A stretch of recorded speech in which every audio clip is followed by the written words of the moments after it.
चलिए grammar translation को फटाफट से रिवाइज करेंगे, फिर बाकी मेथड्स पे चलेंगे। ग्रामर ट्रांसलेशन हमने बात की थी कि सबसे पुराना मेथड है, one of the oldest methods, मतलब कह सकते हैं कि सबसे पुराना मेथड है। ट्रेडिशनल मेथड भी कहा जाता है इसको, क्लासिकल मेथड भी कहा जाता है। मदर टंग का भरपूर इस्तेमाल यहाँ किया जाता है। मदर टंग मतलब कोई भी आपकी मातृभाषा, हिंदी की बात करें तो हिंदी को मदर टंग ले लेते हैं। टारगेट लैंग्वेज क्या है? टारगेट लैंग्वेज है इंग्लिश, मतलब इंग्लिश आप पढ़ रहे हैं हिंदी की मदद से ट्रांसलेट करके, जैसे हम अभी पढ़ रहे हैं या जैसे हम ग्रामर आज तक सीखते आए हैं। ठीक है बात। Beginning with the key skills of reading and grammar. Reading और ग्रामर पे बहुत ज्यादा जोर है। स्पोकन लैंग्वेज डेवलप नहीं हो पाती, इसलिए बच्चे को अगर वो पूरा लिटरेचर पढ़ के समझ जाएगा, राइटिंग में अच्छा हो जाएगा, एक्यूरेटली वो भाषा का इस्तेमाल करेगा, लेकिन प्रॉब्लम कहाँ आएगी? जैसे उसको कोई डायलॉग एनकाउंटर करना पड़ेगा, मतलब उसको कुछ बोलने की या कम्युनिकेशन की जरूरत पड़ेगी, तो वो वहां वीक फील करता है, क्योंकि इसमें मदर टंग का इस्तेमाल हुआ है, टारगेट लैंग्वेज तो सिखाई ही नहीं गई। क्योंकि अगर हम बात करें, हमने इंग्लिश सीख ली, हमें बहुत अच्छी इंग्लिश आती है, हम एसेज लिख सकते हैं, पढ़ सकते हैं, समझ सकते हैं, सुन के समझ सकते हैं, लेकिन जनरली क्या होता है, अगर कोई हिंदी मीडियम से जिसने पढ़ाई की है, जनरली कि हमें प्रॉब्लम होगी बोलने में। क्यों? क्योंकि हमें ट्रांसलेट करके पढ़ाया गया था भाषा को, हमें उसको प्रॉपर तरीके से यूज करने का मौका मिला नहीं कम्युनिकेशन में। ठीक, और भाषा एनवायरनमेंट से आती है, तो इसकी लिमिटेशन है, ये इसकी कमजोरी है कि स्पोकन लैंग्वेज को यहां नेग्लेक्ट किया गया, नेचुरल स्पीच को मौका नहीं दिया गया। ठीक है। Become proficient in reading and writing. Reading writing में आप अच्छे हो गए, बट एक सिंपल कम्युनिकेटिव एनकाउंटर नहीं झेल पाएंगे।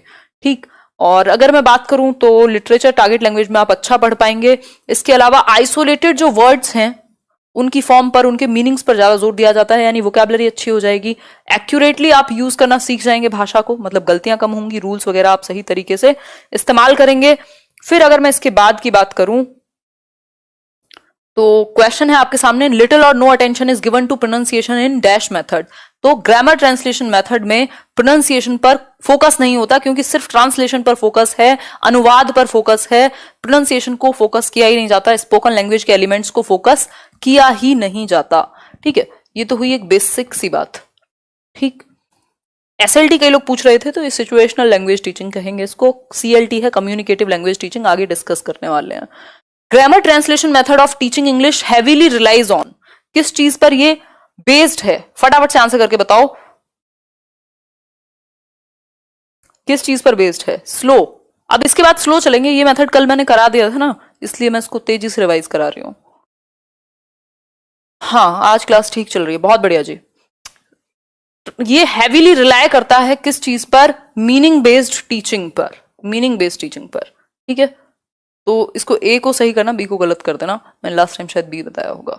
ठीक है, तो मीनिंग पर फोकस रहता है। ट्रांसलेशन आप कब यूज करेंगे? जब आपको मीनिंग पता होगा, तो वोकैबुलरी या मीनिंग पर यहां ज्यादा फोकस रहेगा। आगे बढ़ जाएंगे नेक्स्ट क्वेश्चन पर।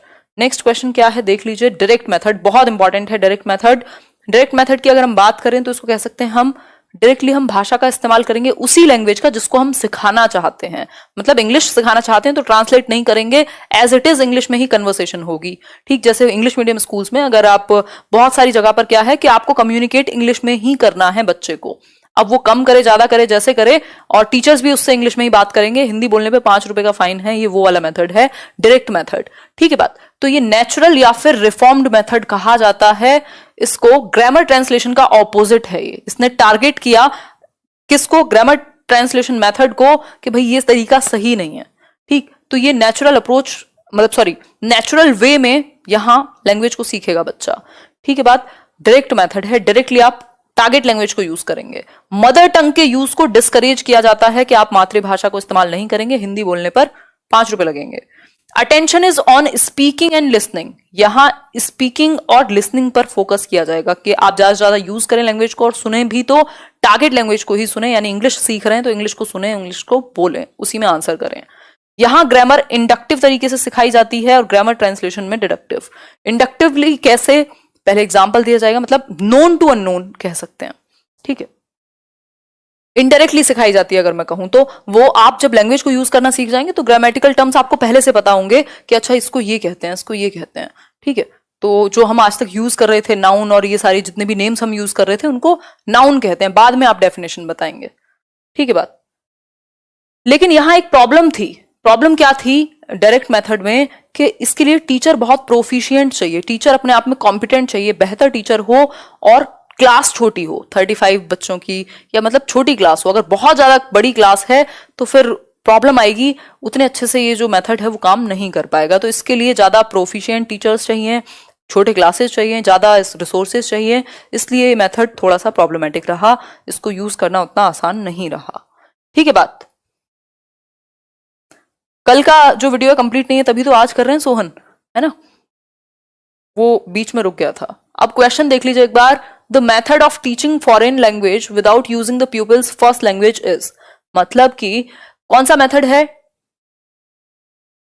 Teaching to teach foreign language, foreign language जो आपकी भाषा नहीं है, जो बाहरी भाषा है, इंग्लिश को मान लेते हैं यहां पर, without using the pupil's first language, बच्चे की फर्स्ट लैंग्वेज यानी उसकी मदर टंग का इस्तेमाल किए बिना कौन से मेथड में हम फॉरेन लैंग्वेज को सिखाते हैं। टारगेट लैंग्वेज भी लिख सकते थे फॉरेन की जगह यहां। तो डायरेक्ट मेथड है, क्लासिकल है, ग्रामर ट्रांसलेशन है, ओल्ड मेथड है, बताइए एक बार। बिल्कुल, बहुत बड़े आंसर कर रहे हैं आप लोग। ये तो तीनों एक ही कैटेगरी में चले जाएंगे। जो आंसर होगा वो डायरेक्ट मेथड होगा, जिसमें मदर टंग का यूज नहीं किया जाता, मातृभाषा का यूज नहीं किया जाता, टारगेट लैंग्वेज का ही यूज किया जाता है। तो बच्चे की पहली लैंग्वेज को यहां यूज नहीं किया जाएगा। आगे बढ़ेंगे नेक्स्ट क्वेश्चन पर। नेक्स्ट क्वेश्चन क्या कहता है देख लेते हैं थोड़ा सा। डॉक्टर वेस्ट न्यू मेथड, अब ये रीडिंग के लिए है डॉक्टर वेस्ट का new method, doctor Michael West ने इसको दिया था। ठीक, ये डायरेक्ट मेथड के अगेंस्ट है, ये रीडिंग पर ज्यादा फोकस करेगा, उसमें भी साइलेंट रीडिंग। ठीक, मदर टंग के यूज को यहां फेवर किया जाएगा, लिसनिंग, स्पीकिंग, रीडिंग, राइटिंग जो भी आपकी स्किल्स हैं वो इग्नोर हो जाएंगे यहां। ठीक, रीडिंग पर फोकस है, इसके अलावा लिसनिंग, स्पीकिंग और राइटिंग इग्नोर होगा। तो ये रीडिंग पर फोकस करके और मदर टंग का यूज करते हुए आगे लेकर के चलता है। ठीक है, बहुत बढ़िया ज्योति धामा जी। तो ये फैक्चुअल सी चीजें हैं दो चार जो आपको पता होनी चाहिए इन मेथड्स के बारे में। एक नंबर से ज्यादा का क्वेश्चन आता नहीं है मेथड से। Bilingual method, bilingual method important है, आया हुआ है कई बार। बाइलिंगुअल मेथड की अगर मैं बात करूं तो ये बात करता है कि भाई आप मदर टंग का इस्तेमाल कर सकते हैं, लेकिन बच्चे नहीं करेंगे, टीचर्स करेंगे। कैसे?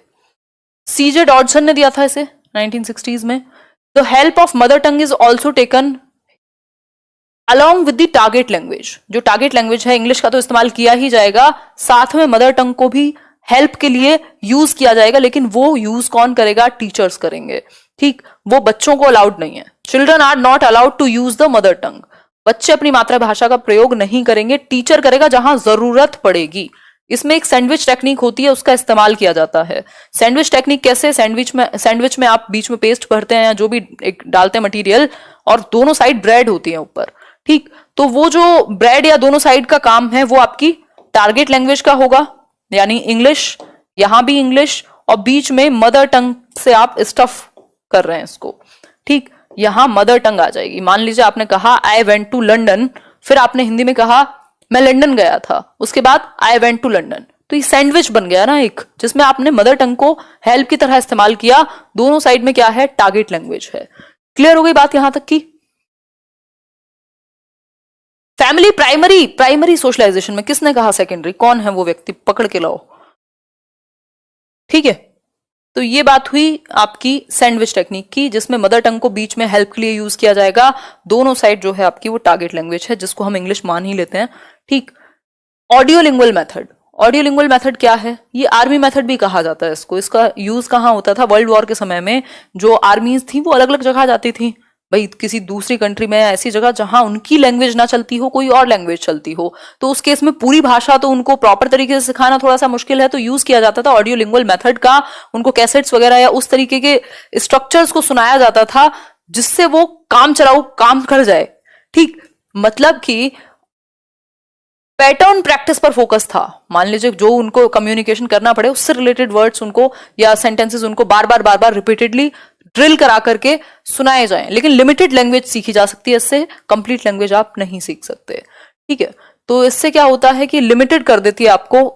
कुछ ही फ्रेज ऐसे लोगों को पता होंगे, प्रॉपर लैंग्वेज का जो एक प्रॉपर कम्युनिकेशन है वो यहां नहीं हो पाएगा, तो इसका भी लिमिटेशन है ऑडियोलिंगुअल मेथड की। क्लियर हो गई बात? आगे बढ़े। कम्युनिकेटिव लैंग्वेज टीचिंग सबसे इंपॉर्टेंट, बहुत बार क्वेश्चन पूछता है, CLT, कम्युनिकेटिव लैंग्वेज टीचिंग। ये एक ऐसा मेथड है जो प्रोफिशिएंट बनाएगा बच्चों को भाषा के इस्तेमाल में। प्रोफिशिएंट मतलब वो पारंगत बनेंगे, क्योंकि नेचुरली उनको यूज करने दिया जाएगा। ग्रुप्स में बैठे हैं, कम्युनिकेशन चल रही है, जहां जरूरत पड़ेगी टीचर से वो हेल्प ले सकते हैं, ठीक है। तो यहाँ कम्युनिकेट कर पाएंगे, वो एक्सप्रेस कर पाएंगे खुद को। तो एक बहुत हद तक चाइल्ड सेंटर्ड है। Socially acceptable and contextually appropriate language, जिस टॉपिक पर बात हो रही है, जिस कॉन्टेक्स्ट पर बात हो रही है, उस तरह के वर्ड आप इस्तेमाल करेंगे, ठीक। और ग्रुप्स में आप बैठे हैं, तो ये बेहतर मेथड माना जाता है। अगर मैं बात करूं साक्षी CLT के बारे में, धन्यवाद आपकी तारीफ के लिए। आगे बढ़ते हैं, क्वेश्चन देख लीजिए। Communicative language teaching replaced basically. अब कम्युनिकेटिव लैंग्वेज टीचिंग ने, CLT ने किसको रिप्लेस किया? 4 ऑप्शंस आपके सामने हैं, natural language processing, structural teaching, situational language teaching या मोटिवेशनल टीचिंग। तो ये तो हमने कोई बात ऐसे मेथड की तो हमने नहीं की है। बताइए एक बार फटाफट से आंसर कीजिए।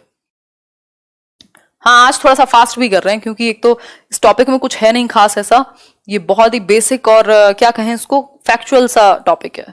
कल करेंगे एक्विजिशन एंड लर्निंग को, जो बहुत इंपॉर्टेंट है, सबसे ज्यादा क्वेश्चंस आते हैं वहां से, उसको कंप्लीट करेंगे कल। नॉर्म चॉम्स्की वगैरह 4-5 सेशन में खत्म कर देंगे इंग्लिश पेडागोजी। तो आपके 3 सब्जेक्ट खत्म हो चुके होंगे बिल्कुल पूरी तरीके से, और मैथ्स के जो क्वेश्चन की सीरीज है वो भी कर देंगे फिर स्टार्ट। और कौन सा सब्जेक्ट बचेगा? हिंदी। हिंदी के भी 1-2 सेशन ले लूंगी मैं, जो टॉपिक वाले होंगे, ठीक है। नहीं, नेचुरल लैंग्वेज टीचिंग को नहीं उठाया इन्होंने। Communicative language teaching basically replaced structural teaching. जो स्ट्रक्चर्स को आप सिखा रहे थे, यहां प्रॉपर कम्युनिकेशन की एक होल की बात हो गई, ठीक है। आगे बढ़ेंगे नेक्स्ट क्वेश्चन पर, अभी समझेंगे क्या है ये स्ट्रक्चरल। फिर है, which of the following approach और approaches methods advocates linguistic competence and performance. Linguistic competence या बेहतर तरीके से बच्चे लैंग्वेज को परफॉर्म कर पाए, यूज कर पाए, इसके लिए कौन सा एक मेथड जिम्मेदार होगा? Grammar translation method, communicative approach, direct method या स्ट्रक्चरल अप्रोच। स्ट्रक्चरल अप्रोच भी लिमिट कर देती है बच्चे को, ग्रामर ट्रांसलेशन मेथड भी, ये तो स्पोकन लैंग्वेज पर फोकस ही नहीं करता, और डायरेक्ट मेथड बहुत ज्यादा सक्सेसफुल इसलिए नहीं हो पाया क्योंकि प्रॉब्लम है इसमें बहुत सारी। तो बच्चों को अगर कॉम्पिटेंस, उनके अंदर कॉम्पिटेंस कब आएगी? जब वो क्या कॉन्फिडेंस फील करें, ठीक, वो यूज करें जब उसको प्रॉपर तरीके से। तो भाषा का सबसे ज्यादा यूज कहाँ होगा? नेचुरली अगर हम बात करें तो कम्युनिकेटिव अप्रोच में, ठीक है। तो बी ऑप्शन होगा सिंपल। आगे बढ़ जाएंगे नेक्स्ट क्वेश्चन पर।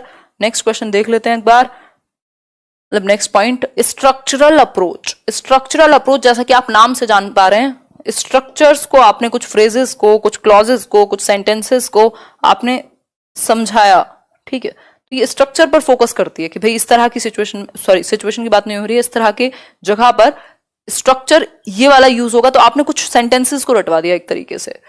Alternative to the direct method, alternate है a scientific selection and grading of structures patterns of sentence vocabulary.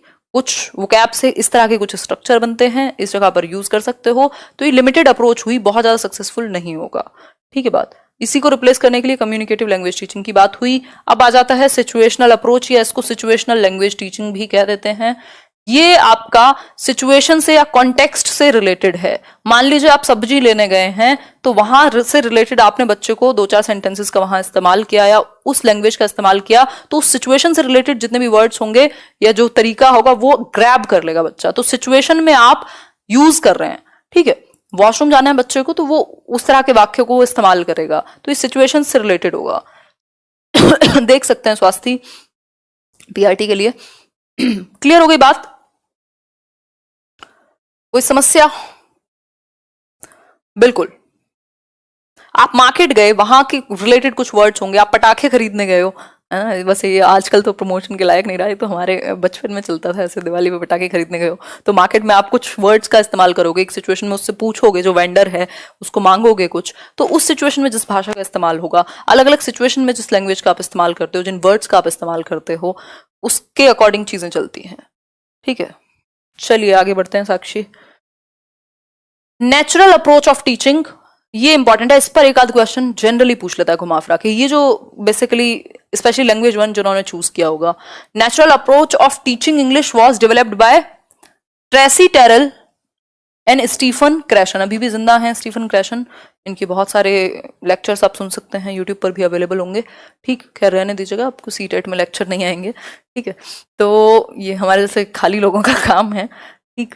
तो ट्रेसी टेरल और स्टीफन क्रैशन ने, इन्होंने हाइपोथेसिस भी दी है कि आप लैंग्वेज को एक्वायर कर सकते हैं नेचुरली यूज करके। नेचुरल अप्रोच इस बात पर फोकस करती है, नेचुरल एनवायरनमेंट दे करके, जैसे मदर टंग को करते हैं हम। इसमें इनकी 5 हाइपोथेसिस हैं। नेचुरल ऑर्डर हाइपोथेसिस कि भाई जो लैंग्वेज स्किल्स हैं वो नेचुरली आनी चाहिए, आप रटवाने में ना लगे हों। जो एक सीक्वेंस है आपका LSRW का, उस तरीके से नेचुरली आप यूज करें लैंग्वेज को, वो वैसे एक्वायर करेंगे बच्चे। एक्विजिशन बेहतर है लर्निंग से, इन्होंने ये कहा लर्निंग से बेहतर क्या है, एक्विजिशन। क्योंकि एक्विजिशन में क्या होता है, आप सबकॉन्शियसली एक्वायर कर लेते हैं लैंग्वेज को। मॉनिटर हाइपोथेसिस है, जब आप थोड़ी बहुत जो आपका ज्ञान है भाषा का वो मॉनिटर करता है आपको। जब आप मान लीजिए आपने थोड़ी सी लैंग्वेज जानते हैं, आपने कुछ रूल्स बेसिक पता है आपको, जब आप गलत यूज कर देते हैं लैंग्वेज तो आप अपने आप से एक मॉनिटर होता है आपके दिमाग में जो चलेगा, जो काम कर जाएगा यार यहां मैंने ना ये गलती की है, तो वो मॉनिटर करने का काम करेगा। वहां जो आपकी लैंग्वेज की बेसिक नॉलेज है वो मॉनिटर करने का काम करती है। एरर्स को, जो थोड़े बहुत एरर्स हैं उनको साइड कर देती है, सारे नहीं बट बहुत हद तक। ठीक है बात, अभी बता देंगे email ID. Input hypothesis, input hypothesis होती है जो टीचर को इनपुट देना है लैंग्वेज को लेकर के, तो बच्चे का जितना करंट लेवल है उससे +1, उससे थोड़ा सा ऊपर, क्योंकि आप उससे नीचे देंगे तो कोई फायदा नहीं है, उतना ही देंगे तो भी वो बहुत ज्यादा बोर्ड फील कर सकता है, लेकिन +1 करेंगे तो वो थोड़ा सा उसका लेवल अप होगा उससे। ठीक। अफेक्टिव फिल्टर हाइपोथेसिस है कि आपके जो इमोशंस हैं, यदि आप बहुत ज्यादा सकभगाए हुए हैं या थोड़े से कॉन्शियस हैं तो लैंग्वेज को यूज करने में प्रॉब्लम होगी। अगर आप इमोशनली बेहतर स्थिति में हैं तो ज्यादा अच्छे से आप सीख पाएंगे या जल्दी एक्वायर कर पाएंगे। इन्होंने कहा है कि आप सेकंड लैंग्वेज को भी, स्टीफन क्रैशन ने, दूसरी भाषा को भी एक्वायर किया जा सकता है यदि एनवायरमेंट मिले तो। ठीक है बात, तो ये एक बेसिक सी बात हुई, छोटी छोटी चीजें थी इस सेशन में, कोई बहुत बड़ा तोप हमने मारा नहीं है, बट कुछ कुछ चीजें डिस्कस की हैं। इनमें से 3 चीजें बहुत इंपॉर्टेंट हैं। ग्रामर ट्रांसलेशन मेथड जो है लिटरेरी टेक्स्ट पर ज्यादा फोकस करता है, ट्रांसलेट किया जाता है इंग्लिश से आपकी मदर टंग में यहाँ, और तब इंग्लिश सीखते हैं आप। डायरेक्ट मेथड में एज इट इज चलती हैं चीजें, और ऑडियो लिंगुअल में सेंटेंस या साउंड पैटर्न्स को बार बार प्रैक्टिस कराया जाता है। ठीक है, तो ये आज की कहानी थी, बहुत ही छोटी सी कहानी थी 1 नंबर की, बट एक बार और रिवाइज कर लेंगे तो मेन पॉइंट्स, और ये PDF भी मैं शेयर कर दूंगी। ये डिटेल्स जो हैं आपको 2-4 पता होनी चाहिए, ये बिल्कुल फैक्ट्स हैं, सिंपल फैक्ट्स हैं।